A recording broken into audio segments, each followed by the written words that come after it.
अस्सलामुअलैकुम दोस्तों, मुसलमानों, आप जानते हैं कि मेरे आका शरवर शाह तैयबा ताहिरा सल्लल्लाहु तआला अलैहि वसल्लम की शान में एक नाक़ुल ने गुस्ताखी की।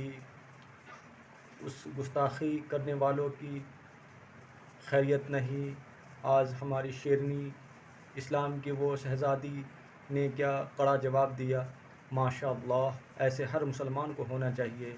आइए आप सबसे पहले वो ख़ातून, शान वाली ख़ातून का बयान सुनिए और उनकी तकरीर सुनिए और मिजाज बेहतर होगा और हमारा जज्बाए खैर होगा। आइए सुनते हैं। खुदा की कसम उसकी जबान गुद्दी से खींच के हथेली पे रख देगी अमन रिजवी, इतनी ताकत है मेरे पास।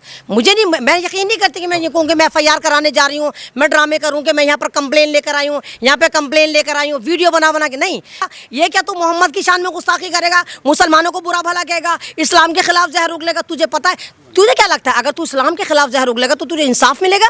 नहीं, इंशाल्लाह तुझे ऐसी ऐसी बद्दुआएं मिलेंगी और हमें उम्मीद है कि इंशाल्लाह हमारा अल्लाह ताला तेरे पे ऐसा अज़ाब नासिल करेगा कि तू मौत के लिए तड़पेगा, तुझे मौत नहीं आएगी।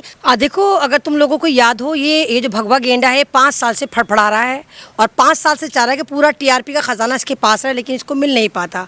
अभी अभी आपने देखा कि मार्केट में एक नया हरामगिरी आया, उसने भी सेम यही हरकत करी थी कि रसूल पाक की शान में गुस्ताखी करी थी और वो काफ़ी फुटेज ले गया। अब इस भगवा गेंडे को ये लगा, स्वरानंद को ये लगा कि फुटेज तो मुझे भी मिलनी चाहिए। नहीं, इसका नाम है स्वामी स्वरानंद। ये तो स्वर जैसी हरकत है। देखो, स्वरानंद है, जो स्वर जैसी हरकत करे वो स्वरानंद है, क्योंकि इसका धर्म से कोई वास्ता नहीं है। ये कभी भी धर्म पे बात ही नहीं करता। धर्म आपको क्या सिखाता है? धर्म आपको ज़िंदगी गुजारने का तरीक़ा सिखाता है। धर्म आपको देश से मोहब्बत करना सिखाता है। धर्म आपको जोड़ने की एक नीति सिखाता है, तोड़ने की नीति नहीं सिखाता।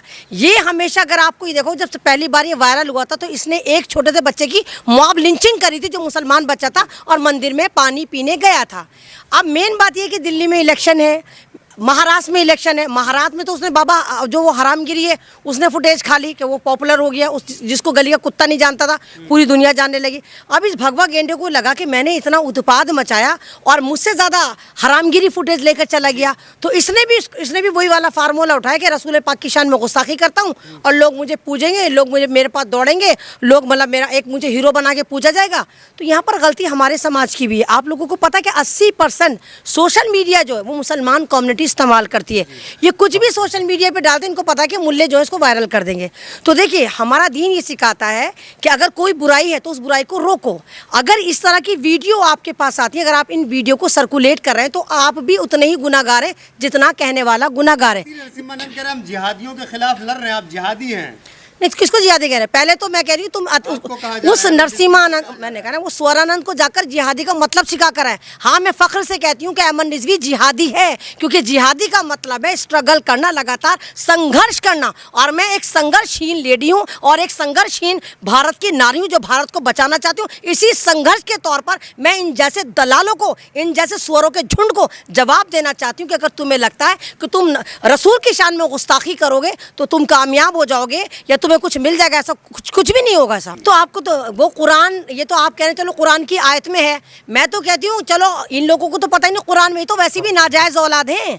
आप बताओ, ये तो वाकई जायज़ औलाद नहीं, इसको तो खुद नहीं पता इसका बाप कौन है, इसकी माँ कौन है। 101 बाप की नाजायज़ औलाद है ये भगवा गेंडा। इसका तो बिल्कुल ये कहे कि अंत्येष्टि पर खड़ा हुआ है, ना मालूम कब इसकी मौत आ जाए, बिल्कुल बुढ़वा ना, एक्सपायरी बुढ़ा है। लेकिन वो ये कि भगवा चोला पहनते, इन्होंने तो भगवा को बदनाम कर दिया। आप जानते हो कि पहले संत कैसे होते थे, महंत कैसे होते थे, साधु कैसे होते थे, सन्यासी कैसे होते थे? ये तो बिल्कुल अपोजिट है। ना ये सन्यासी हैं, ना ये साधु हैं, ना अच्छे नागरिक हैं, ये तो देशद्रोही हैं। इनको तो पकड़कर इन पे फौरन UAPA लगाकर ये देश के लिए एक तरह का, ये कहिए कि देश के लिए बॉम्ब की मानद है। इतना नुकसान बॉम्ब से नहीं होता जितना नुकसान इन लोगों से हो रहा है, क्योंकि ये समाज को भी ख़राब कर रहे हैं, ये लोगों को तोड़ भी रहे हैं, ये समाज में अराजकता फैला रहे हैं, ये नफरत बांट रहे हैं। इन्हीं की वजह से मुसलमानों की जो मॉब लिंचिंग हो रही है, मुसलमानों को टारगेट करा जा रहा है, इन्हीं लोगों की वजह से देश का माहौल ख़राब हो रहा है। क्या क्या करेंगे अगर यति नरसिम्हानंद आपके सामने आ जाए तो? देखो, अगर मेरे सामने आ गया, अव्वल बात तो मेरे सामने आएगी, उसको भी पता है कि अमन रिजवी कौन है, सबसे ज्यादा उसकी बैंड मैंने ही बजाई। अगर मेरे सामने आ गया, खुदा की कसम उसकी जबान गुद्दी से खींच के हथेली पे रख देगी अमन रिजवी, इतनी ताकत है मेरे पास। मुझे नहीं, मैं यकीन नहीं करती कि मैं ये कहूँ कि मैं FIR कराने जा रही हूँ, मैं ड्रामे करूँ कि मैं यहाँ पर कंप्लेन लेकर आई हूँ, यहाँ पे कंप्लेन लेकर आई हूँ, वीडियो बना बना के। नहीं, मैं कह रही हूँ, आप देखो ना, बाबा हरामगिरी के ऊपर 60,000 FIR हुई। अरे FIR कराने के बाद देखा तो करो कि हो क्या रहा है। आप देखो, नुपुर शर्मा पे हजारों FIR हुई, नुपुर शर्मा को तो सजा नहीं हुई। तमाम इन लोगों पर FIR करा के लोग माइलेज लेते हैं, पॉलिटिकल माइलेज लेते हैं, फुटेज लेते हैं, चमकते हैं, लेकिन उन FIR को केस में कन्वर्ट नहीं करते। मुझे अपने संविधान पर यकीन है, मुझे देश की अदालतों पे अभी भी यकीन है कि अगर आप उन केस को पूरी ईमानदारी से लड़ेंगे, अरे आप 60,000 ना सही 60 ही FIR कराओ, लेकिन उनको पूरी ईमानदारी से लड़ो, जब तक लड़ो जब तक इनको सजा नहीं हो जाती। तो लोग सजा तो करवाते नहीं है, माइलेज ले लेते हैं। उनके मन में कोई डर नहीं है, खुले मन से कह रहे हैं कि रावण की जगह मोहम्मद का पुतला जलाया जाए। नहीं, वो तो मैंने कहा ना, वो कहेंगे। देखो, जो सरकारें होती हैं, फांसीवाद का एक रूल है कि या तो आप किसी मुल्क को डेवलपमेंट दे रहे हैं, भारतीय जनता पार्टी नील बटा सन्नाटा है, भारत में डेवलपमेंट के नाम पे 0 बटा सन्नाटा है। अब जब इन्होंने डेवलपमेंट नहीं दिया, किसानों को ये खुश नहीं रख रहा है, जवानों को ये खुश नहीं रख रहा है, पत्रकार खुश नहीं है, महिला खुश नहीं है। अभी आप देखिए कि किस तरह किसने पांच लोगों को कैसे घर में घुस के दलितों को मार दिया गया। तो बिल्कुल एक जंगल राज चल रहा है। अब जब इस तरह की हरकतें होती हैं तो देश को बेवकूफ़ बनाने के लिए एक दुश्मन पाला जाता है, और सन 2010 के बाद जो खुल के दुश्मन पाला है वो मुसलमान को इन्होंने दुश्मन बना के इम्प्लांट करा है। और जितने नफरती चिंटू हैं, RSS की नाजायज औलादें, ये तमाम के तमाम सुबह शाम चिल्लम चढ़ा कर मुसलमानों को कोसते रहते, तू जिहादी, तू पाकिस्तानी, तू हिजाबी, तू मुल्ला, तू दाढ़ी वाला, तू मदरसे वाला, हम तुझे ये कर देंगे, हम मॉब लिंचिंग कर देंगे, हम देश में नहीं रहने देंगे।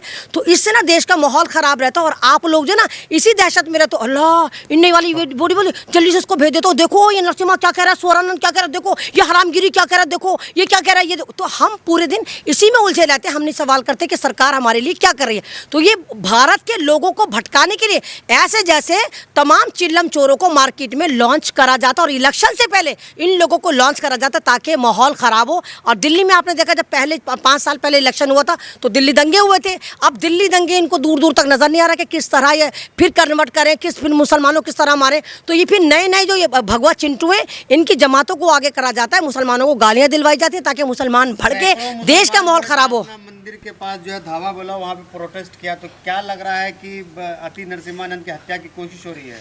उसको कौन मारेगा? अरे वो जिंदा होता तो इस तरह की हरकत ही नहीं करता। ये तो मुर्दा है।